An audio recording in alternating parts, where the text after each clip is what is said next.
आप सभी का अपने YouTube channel Dastak coaching Varanasi में स्वागत है।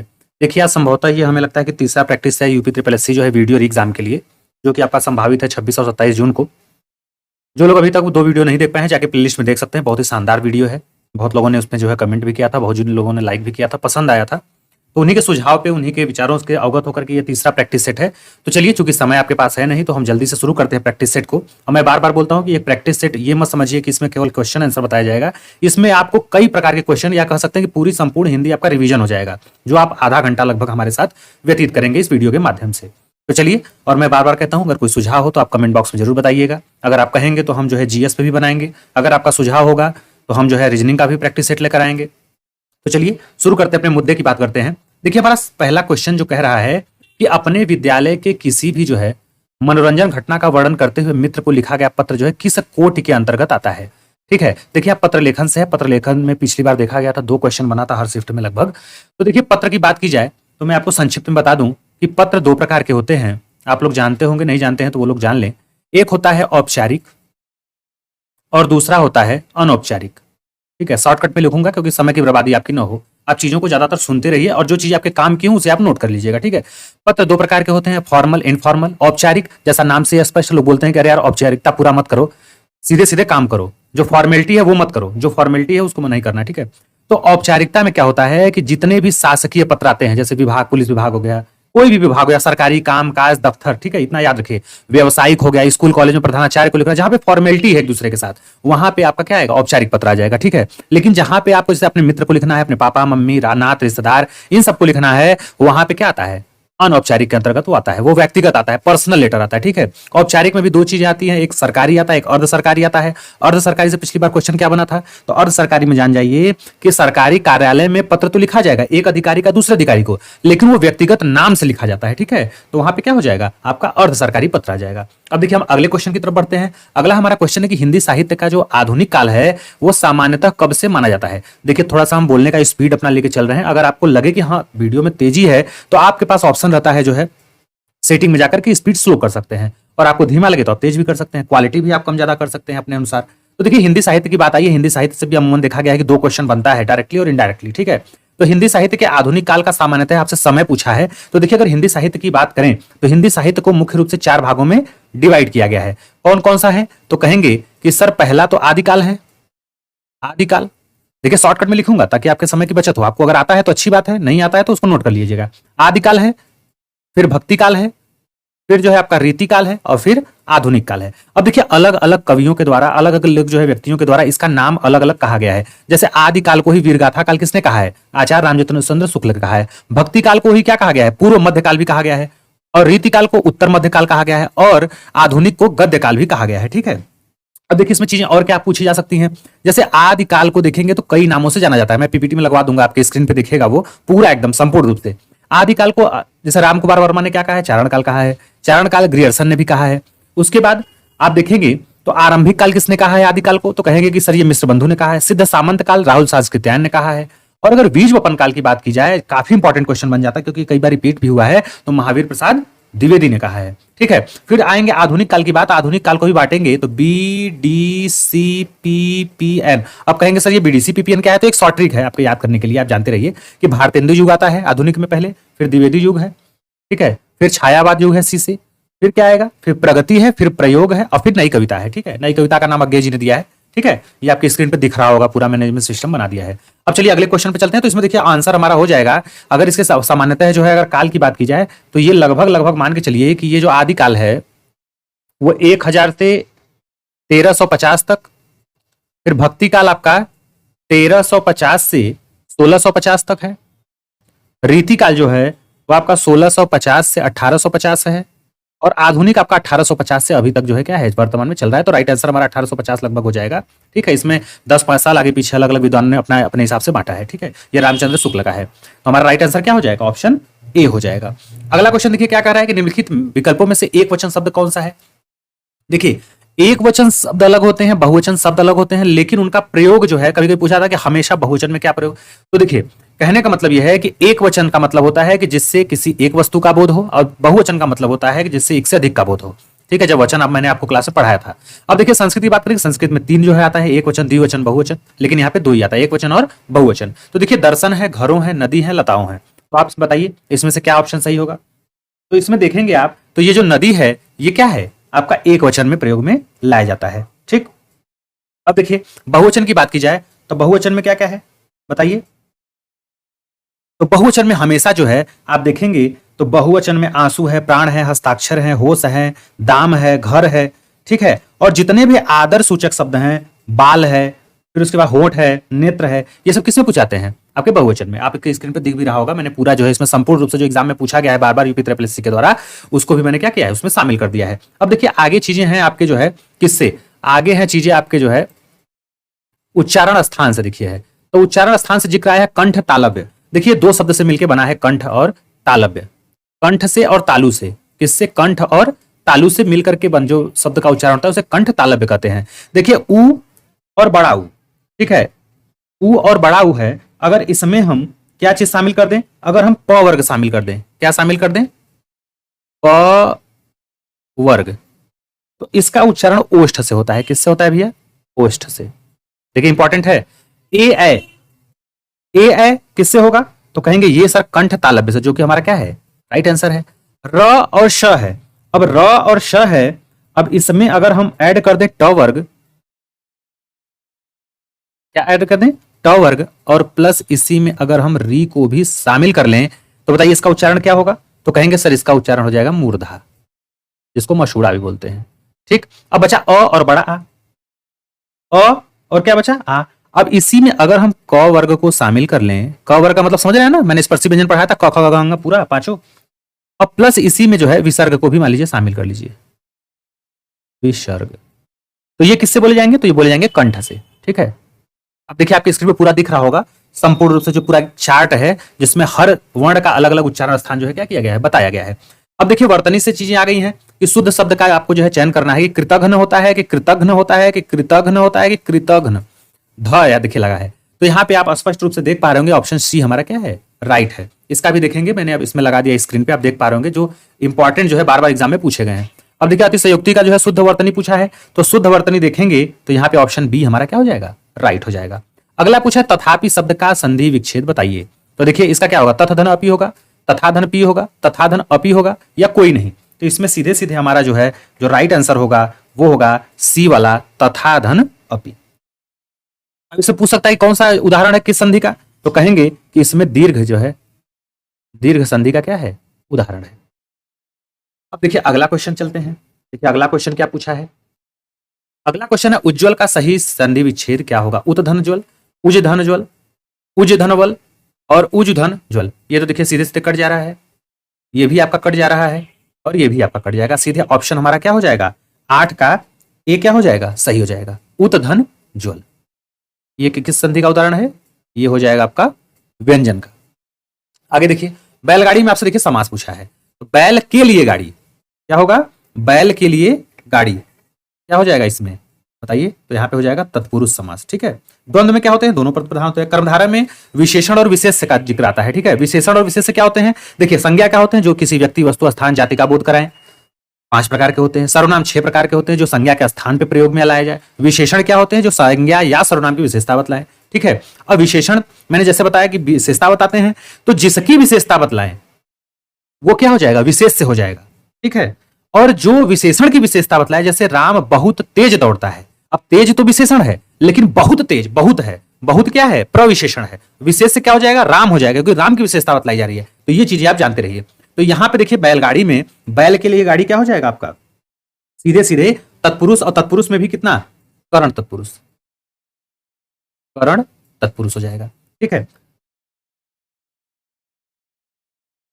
आगे देखिए चीजें, आगे क्या है, द्वंद्व समास में कौन सा पद प्रधान होता है, मैंने अभी भी बताया आपको कि द्वंद्व में जो है क्या होते हैं, दोनों पद क्या होते हैं, प्रधान होते हैं। ठीक है, जैसे अब द्वंद्व शब्द में क्या हो जाएगा, अन्न और जल, अन्न जल एक तरह से बोलते हैं। ठीक है, और देखिए मैंने अव्यय भाव में क्या बताया था, अव्यय भाव में मैंने पिछले वीडियो में बताया था कि अव्यय भाव में पहला पद क्या होता है, उपसर्ग होता है या फिर अव्यय होता है, जैसे प्रतिदिन, ठीक है, भरपेट, ये सब चीजें।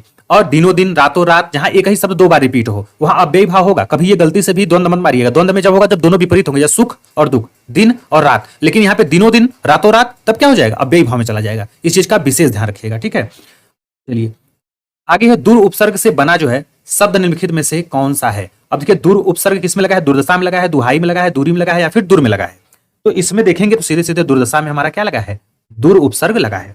उपसर्ग शब्द के पहले लगते हैं और प्रत्यय शब्द के बाद में लगते हैं, ठीक है। इस चीज का आपको ध्यान रखना है। देखिए 12 नंबर क्वेश्चन पे चल रहे हैं सीधे सीधे, इसको थोड़ा सा इधर कर ले। देखिए 12 नंबर हमारा क्वेश्चन कह रहा है कि इसमें से कौन सा शब्द जो है उपसर्ग रहित है? देखिए रहित होता है, एक सहित होता है। सहित माने होता है उपसर्ग लगा हो, और रहित माने होता है उपसर्ग जिसमें न लगा हो, ठीक है। अत्यधिक, सुयोग, विदेश और सुरेश। तो इसमें देखेंगे तो सुरेश में जो है उपसर्ग नहीं लगा है, ठीक है, और बाकी विदेश में वी लगा है। देखिए अत्य लगा है, इसमें सूद लगा है, ठीक है। तो इसमें सब में लगा है, लेकिन उपसर्ग रहित कौन सा है? तो ऑप्शन क्या हो जाएगा? डी हो जाएगा, सुरेश। अब देखिए अगला हमारा धातु से क्वेश्चन आ गया, प्रत्यय से। देखिए प्रत्यय क्या होते हैं? शब्द के बाद में लगते हैं और उपसर्ग पहले लगते हैं। तो प्रत्यय में पढ़ेंगे तो प्रत्यय के दो भाग आपके पीपीटी में मैंने आपके देखिए स्क्रीन पे लगा होगा, सीधे सीधे दिख रहा होगा। अब इसका स्क्रीनशॉट ले लीजिएगा, उसमें पूरा उदाहरण भी मैं दिया हूं। कृत प्रत्यय किसमें लगता है? तो देखिए जब प्रत्यय आप पढ़ेंगे तो प्रत्यय को दो डिवाइड किया गया, दो भागों में। एक है कृत और एक है तद्धित, ठीक है। कृत प्रत्यय हमेशा जो है क्रिया के अंत में लगता है, और संज्ञा और विशेषण के अंत में इन सबके क्या लगता है? आपका जो है तद्धित लगता है। तो आगे देखेंगे आप पीपीटी में उसमें। तो याद रखिए, क्री से क्रिया, क्री से कृत। तो क्रिया के अंत में लगता है, तो हमारा राइट आंसर क्या हो जाएगा? ए हो जाएगा, सीधे सीधे।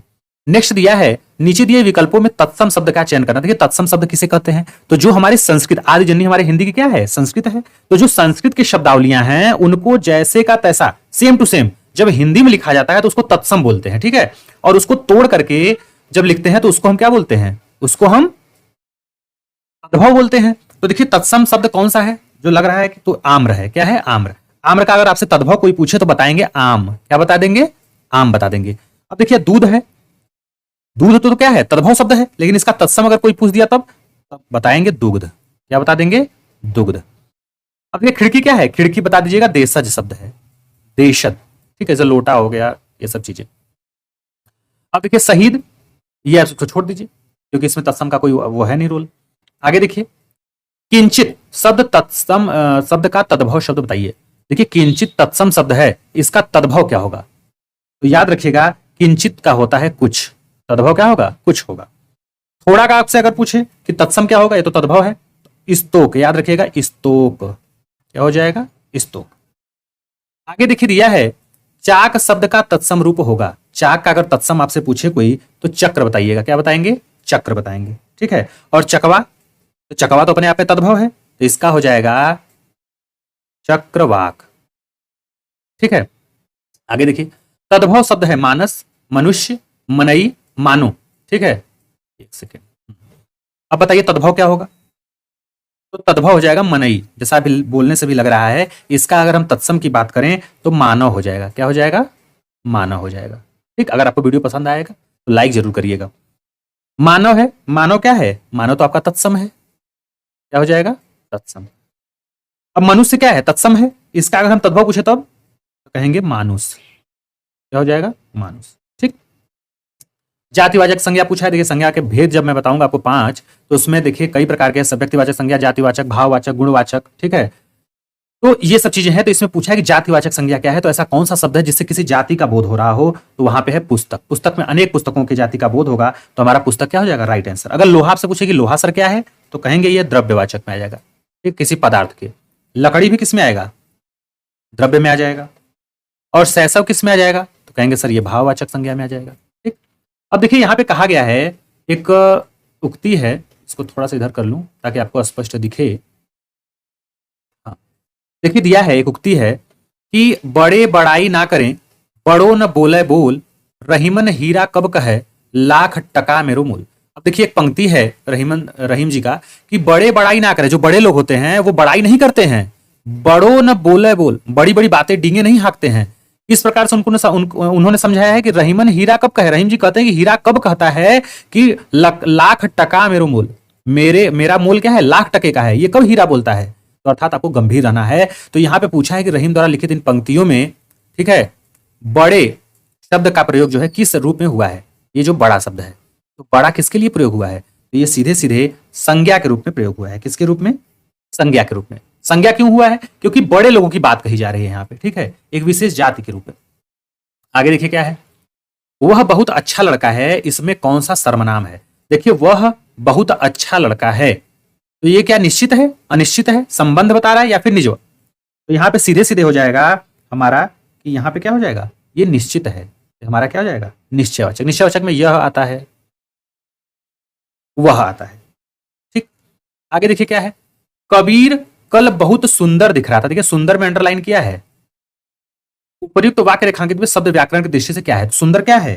सुंदर आपका क्या है? विशेषता है। किसकी? संज्ञा की। संज्ञा कौन है? कबीर है। कबीर की विशेषता बता जा रही है। और बहुत क्या है? तो कहेंगे सर ये बहुत सुंदर की भी विशेषता बतला रहा है, तो बहुत शब्द क्या हो जाएगा बताइए? प्रविशेषण। क्या हो जाएगा? प्रविशेषण। और कबीर क्या हो जाएगा? विशेष से हो जाएगा, जिसकी विशेषता बतलाई जा रही है। आई होप आप समझ रहे होंगे। आगे चलिए, बालक इस पुस्तकालय में पढ़ रहा है, वाक्य में कौन सी क्रिया है? देखिए क्रिया दो प्रकार के होते हैं, मैंने पहले भी बताया था। क्रिया दो प्रकार के, सकर्मक और अकर्मक। जैसे आप अपने गाल पे अपने से ही थप्पड़ मारिए तो उसका प्रभाव आप पे खुद पड़ा, तो यहाँ पे हो जाएगा अकर्मक, कर्म नहीं है। लेकिन अगर आप खाना खा रहे हैं तो आपके खाने का प्रभाव खाने पे पड़ रहा है, खाना क्या हो जाएगा? कर्म हो जाएगा। तो सकर्मक जहां कर्म साथ में हो, स धन कर्मक, श अकर्म, देखिए लिखा है ना साथ में। और अकर्मक जहां पे कर्म साथ में न हो। तो बालक इस पुस्तकालय में पढ़ रहा है, तो बालक चूंकि पुस्तकालय में पढ़ रहा है तो पढ़ने का प्रभाव पुस्तक पे पड़ रहा होगा, कुछ ना कुछ तो पढ़ रहा है ना, उस पर पढ़ रहा है कि नहीं? तो यहाँ पे कौन सा कब ये जो है आपका क्या होगा? क्रिया। तो कहेंगे कि सर यहाँ पे सकर्मक हो जाएगा। अब जैसे अगर पूछा जाए राम सो रहा है, तो सोने का प्रभाव उस पर खुद पड़ रहा है, तो वहां पे क्या हो जाता है? अकर्मक। जैसे राम सो रहा है, सोने का प्रभाव कर्ता पे खुद पड़ रहा है, ठीक। आगे देखिए, दिया है निम्नलिखित में से अव्यय है। अब देखिए अव्यय क्या होते हैं? अव्यय। व्यय माने होता है खर्च करना, अ माने क्या? जो खर्च न हो। अ का सेंस क्या है? निगेटिव में आता है, नहीं के अर्थ में आता है। क्या? वर्तमान है, नया है, तथा है, सुंदर है। तो अगर बात की जाए तो तथा यहाँ पे क्या है? अव्यय हो जाएगा। अगर हम कुछ मोस्ट इंपॉर्टेंट अव्यय की बात करें तो याद रख लीजिएगा, इसमें आपके, हालांकि पीपीटी में मैं लगा दूंगा, जब है, तक है, मैं बोल दे रहा हूं, पीपीटी तो लगी जाएगा। जब है देखिए, तक आएगा, अभी, उधर, वहां, इधर, कब, क्यों, वाह, आह, ठीक, ठीक है।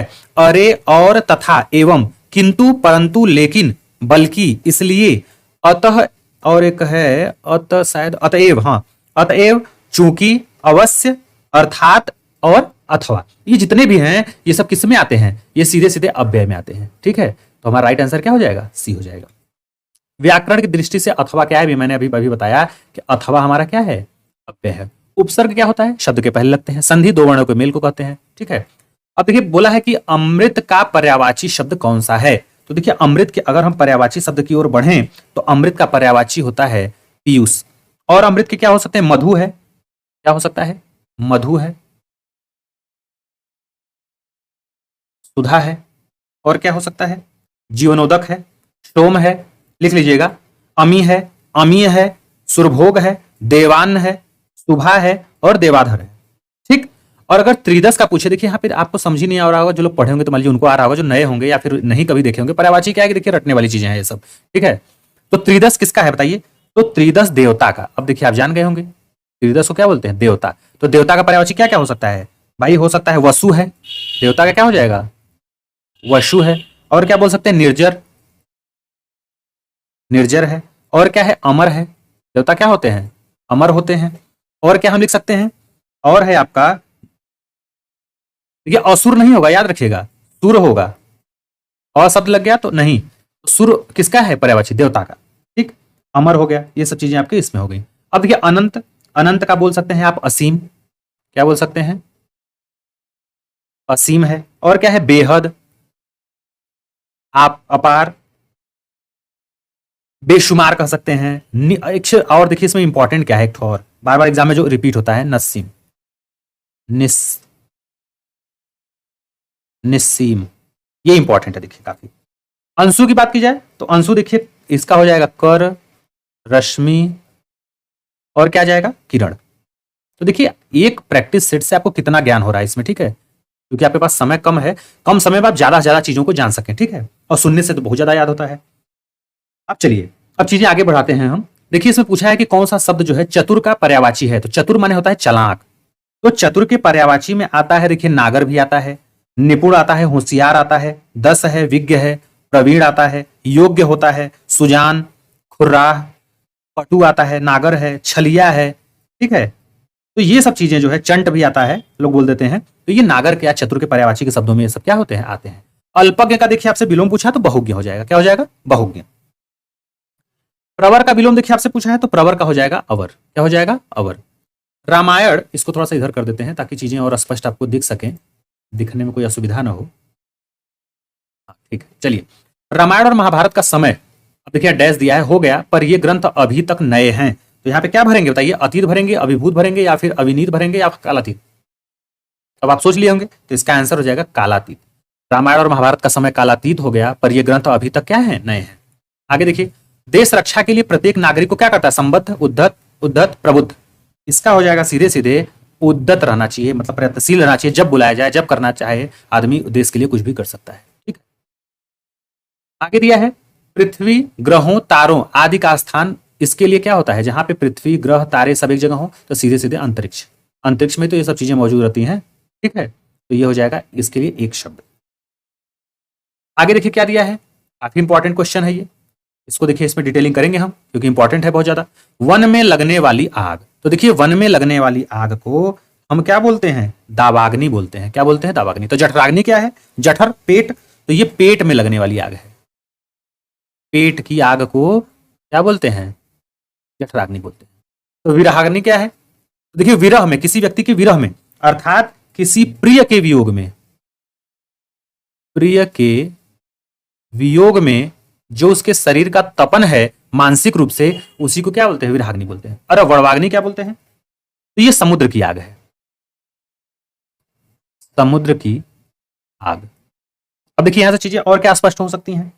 अब देखिए, अगर पूछा जाए आपसे दिगंबर, दिगंबर एक शब्द है, तो दिगंबर किसका एक शब्द है, तो हो जाएगा दिशाएं ही जिनका वस्त्र हो, दिशाएं जिनका क्या हो, वस्त्र, उसे दिगंबर कहते हैं। और हवन में जलने वाली जो लकड़ी होती है उसे क्या कहते हैं, समिधा। देखिए सब काफी रिपीटेड क्वेश्चन है, अगली बार से पीपीटी इसका भी लगा देंगे हम उसी में, इंपॉर्टेंट इंपॉर्टेंट। ये हवन की लकड़ी, हवन की लकड़ी जो है जिस प्रयोग में लाई जाती है, लकड़ी कर दें इसको, गड़बड़ा गया था थोड़ा सा। अब देखिए एक चीज और है, जिसका पति परदेश या फिर विदेश गया हो, दूसरे देश में गया हो, उसके लिए हम क्या बोलते हैं, तो उसके लिए देखिए बड़ा बढ़िया शब्द है,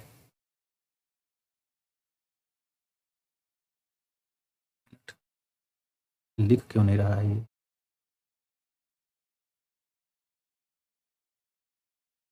एक सेकंड, यहाँ पे लिखा ही नहीं रहा है। हाँ देखिए यहाँ पे लिख दे रहे हैं, प्रोषित। देखिए प्रोषित पतिका, प्रोषित पतिका, इसका मतलब क्या है, वह स्त्री, वह स्त्री जिसका पति, जिसका पति परदेश गया हो, ठीक है। अब देखिए यहाँ पे काफी इंपॉर्टेंट एक आ जाता है, दिशाओं के नाम, ठीक है, दिशाओं के नाम। अब देखिए यहाँ पे आपको मालूम है कि ये आपका उत्तर दिशा है, ये पूर्व दिशा है, ये आपका पश्चिम दिशा है, और ये क्या है, ये आपका दक्षिण दिशा है, ठीक है। अब इसमें अलग अलग दिशाओं के अलग अलग नाम है। जैसे अगर उत्तर और पूर्व की बात की जाए तो इसको क्या बोलेंगे, ईशान। क्या बोलेंगे भैया, ईशान।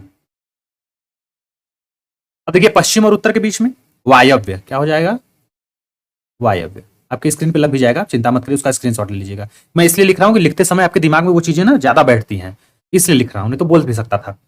ये देखिए आग्नेय होगा, क्या हो जाएगा, आग्नेय। कौन कौन सा, दक्षिण और पूर्व। ये देखिए आपका क्या होगा, नैऋत्य। क्या हो जाएगा भैया, नैऋत्य। ठीक, ये चीजें आप जानते रहिए। अब कमेंट बॉक्स में आप बताइएगा हमको कि पीछे पीछे चलने वाले की एक शब्द क्या होता है। और एक और जान लीजिए, जिसके पेट में जो है क्या हो, जिसके पेट को रस्सी से बांध दिया गया हो, किसके द्वारा, माँ के द्वारा। अगर माँ अपने बच्चे को के पेट को जो है रस्सी से बांध दे तो उसे दामोदर कहते हैं। क्या कहते हैं, एक शब्द दामोदर। अब देखिए सवाल में है कि आडंबर बहुत किंतु वास्तविक कुछ नहीं के लिए सही लोकोक्ति क्या है? कि आडंबर तो बहुत है, भौकाल बहुत बनाए हैं, लेकिन वास्तविकता कुछ नहीं है। तो इसका क्या होगा बताइए? लोकोक्ति क्या होगा? लोगों की युक्ति, ऊंची दुकान फीका पकवान। आगे देखिए क्या है? दूध का दूध पानी का पानी। दूध का दूध पानी का मतलब उचित निर्णय लेना। क्या हो जाए? उचित निर्णय लेना। सही का सही, गलत का गलत। आंख का अंधा नाम नयन सुख। भैया नाम तो अलग है, काम के अनुरूप। ये देखिए, गुण के अनुरूप नाम का होना, गुण के विपरीत नाम का होना। तो यहां पे क्या हो जाएगा? विपरीत। नाम कुछ है और दिखने में कुछ है। पिता ने समझाया कि सदा सत्य बोलना चाहिए। ये उदाहरण है सरल वाक्य का है, इच्छावाचक वाक्य का है, मिश्र वाक्य का है, या फिर आज्ञावाचक। तो सीधे सीधे मिश्र वाक्य का क्या है? वाक्य है। पिछले वीडियो में मैंने बताया था कि जो मिश्र वाक्य होते हैं उनका पहचान क्या होता है और जो सरल वाक्य होते हैं उनका क्या होता है। तो ये मैं पीपीटी में इसमें लगा दूंगा आपके, ठीक है, क्योंकि ये भी तैयार है आपका। शुद्ध वाक्य जो है पहचानना है। मेरी 5 बहनें और 1 भाई है। मेरी 5 बहनें और 1 भाई है। मेरा 1 भाई और 5 बहनें हैं। मेरी 1 भाई और 5 बहनें हैं। इसको थोड़ा सा हम इस तरफ कर देते हैं ताकि साफ चीजें दिखें। बताइए इसका जो राइट आंसर होगा वो हमारा क्या हो जाएगा? सी वाला हो जाएगा। मेरा 1 भाई और क्या हो जाएगा? 5 बहनें हैं। मैं खाता हूं, ये कर्मवाच्य, कर्तृवाच्य और भाववाच्य। जहां पे जैसे मैं बोलूं कि मैं पढ़ा रहा हूं, मैं खा रहा हूं, मैं लिख रहा हूं, तो मैं देखिए मैं प्रधान हूं, तो मैं क्या हो गया? कर्तृवाच्य हो गया। लेकिन मैं बोलूं कि किताब राम के द्वारा लिखा गया, ये या लिखा जा रहा है राम के द्वारा, तो वहां पे कर्म पहले आ गया, तो वहां पे क्या हो जाएगा? कर्मवाच्य हो जाएगा। और जब कहा जाएगा कि मुझसे चला नहीं जाता, मुझसे पढ़ा नहीं जाता, भाव का सेंस दे, तो वहां पे भाववाच्य जाएगा। ठीक, तो यहां पे पूछा मैं खाता हूं, कर्मवाच्य रूप होगा। इसका अगर कर्मवाच्य बनाना हो तो क्या हो जाएगा बताइए? Option A B C D 4 आपके सामने है। तो यहां पे हो जाएगा मुझसे खाया जाता है। मैं खाता हूं डायरेक्ट नहीं बोला, मुझसे खाया जाता है। तो यहां पे क्या हो जाएगा? कर्मवाच्य हो जाएगा। वह मुझसे अलग रहता है। अब ये मुझसे जो शब्द लिखा है, ये आधार बताइए कि कौन सा कारक है। तो हर कारक का अपनी अपनी विभक्ति होता है, अपना चिन्ह होता है, अपना पहचान से कर्ता ने, प्रथमा ने, द्वितीया को, तृतीया से संबंध, चतुर्थी के लिए, पंचमी से अलग, षष्टमी काके की, नाने नी, रारे री, सप्तमी में पे पर, अष्टमी होता है ए ओ हरे आहा। ये संबोधन वाला होता है, ठीक है। तो देखिए वह मुझसे अलग रहता है, तो मुझसे किस में आ जाएगा बताइए? तो ये आ जाएगा अपादान। अलग का सेंस किस में आता है? अपादान। बिल्ली छत से कूदी, पत्ते पेड़ से गिरे, तो जहां पे अलगाव का सेंस हो। लेकिन एक चीज का आप ध्यान कहां देना है? जैसे आप भिखारी को पैसा दे रहे हैं तो वहां पे भी आपादान होगा। लेकिन अगर आप अपने मित्र को पैसा दे रहे हैं कर्ज के रूप में कि वो वापस दे, तो वहां पे संप्रदान होगा। तो वहां पे क्या हो जाएगा? तब संप्रदान हो जाएगा। याद रखिएगा, जहां पे कोई वस्तु देने के बाद वापस न ली जाए वहां पे क्या होगा? अपादान। लेकिन अगर वापस उससे लेना है, ठीक है, तो वहां पे संप्रदान हो जाएगा। इस चीज का विशेष ध्यान रखिएगा। सप्ताह में 7 दिन होते हैं। इसमें दिन जो है क्या है? अब देखिए यहाँ पे लिंग की दृष्टि से आ गया है, स्त्रीलिंग पुल्लिंग के, तो दिन हमारा क्या हो जाएगा? पुल्लिंग। बाकी आप पीपीटी में देखेंगे कि मोस्ट इंपॉर्टेंट जो आपके बार बार रिपीटेड हैं पुल्लिंग और स्त्रीलिंग शब्द, वो आपके स्क्रीन पे लगा होगा। स्त्री शब्द का बहुवचन बताना है, तो स्त्री का बहुवचन क्या हो जाएगा? स्त्रियां हो जाएगा। ठीक। सीता सो रही थी, वाक्य का काल बताना है। क्या सामान्य है, पूर्ण है, अपूर्ण है, संदिग्ध? सीता सो रही थी। अब देखिए यहाँ पे रही थी शब्द लगा है, ये भूतकाल में तो है लेकिन अपूर्ण, अभी पूरी तरह से ये नहीं है कि सो चुकी है। सो रही थी तो अपूर्ण भूतकाल हो जाएगा। ठीक है, आगे क्या है तो थोड़ा सा हम इधर कर दें, एक सेकेंड। आई होप आपको समझ में आ रहा होगा, अच्छा भी लग रहा होगा। अगर अच्छा लगे तो वीडियो को ज्यादा से ज्यादा लाइक शेयर सब्सक्राइब करिएगा। देखिए है ऋषि, सीता सो रही हो ही गया था। ऋषि की गाय बहुत दूध देती है, वाक्य में रेखांकित शब्द किस विशेषण का उदाहरण है? तो बहुत शब्द देखिए है ना, बहुत किसका है? संख्या है, गुण है, सार्वनामिक है या परिणाम है? ये परिणाम क्या है? परिणाम बोधक है। अशुद्ध शब्द का योग आपको चुनाव करना है कि अशुद्ध कौन सा है, तो सीधे सीधे हमारा अशुद्ध हो जाएगा संकट। संकट, संकट होता है, संकट नहीं। अनुसुईया है, ऐनक है, संशय है, सही है। दिया है हिंदी को विकास प्रदान करने वाली भाषा कौन सी है, तो ये हो जाएगा सीधे सीधे अपभ्रंश। ठीक है, अपभ्रंश से ही क्या है? हिंदी का विकास हुआ है। आगे देखिए, सौरसेनी अपभ्रंश के अंतर्गत आने वाली भाषा नहीं है, बाकी को तीनों है। तो कौन कौन सा नहीं है? सिंधी नहीं है, बाकी जो है अपभ्रंश से गुजराती है, राजस्थानी है और पश्चिमी आपकी हिंदी है। फ्रेश ब्लड का उचित शब्द क्या होगा? ताजा खून, स्वच्छ खून, साफ खून या फिर नया खून? तो यहां पे हो जाएगा नया खून। ठीक है, आगे देखिए दिया है हमारा कर्तव्य या हमारा सर्वोपरि कर्तव्य है कि देश की सेवा करना। इसका अंग्रेजी अनुवाद क्या होगा? तो हो जाएगा अवर और most duty is to serve the country. ठीक है, एकल का विलोम आपसे पूछा है, एकल का विलोम हो जाएगा बहुल। गजबदन देखिए दिया है, गजबदन का पर्यायवाची शब्द तो क्या हो जाएगा बताइए? हो जाएगा गणपति। क्या हो जाएगा भैया? गणपति। तो ये थे 50 क्वेश्चन हिंदी के। आई होप आपको चीजें समझ में आई होंगी। पढ़ाने का तरीका अगर अच्छा लगा हो तो आप जरूर कमेंट बॉक्स में जो है बताइएगा, और कोई सुझाव हो तो वो भी बताइएगा। मिलेंगे नेक्स्ट वीडियो में नए टाइप के साथ। तब तक के लिए जय हिंद, जय भारत, थैंक यू।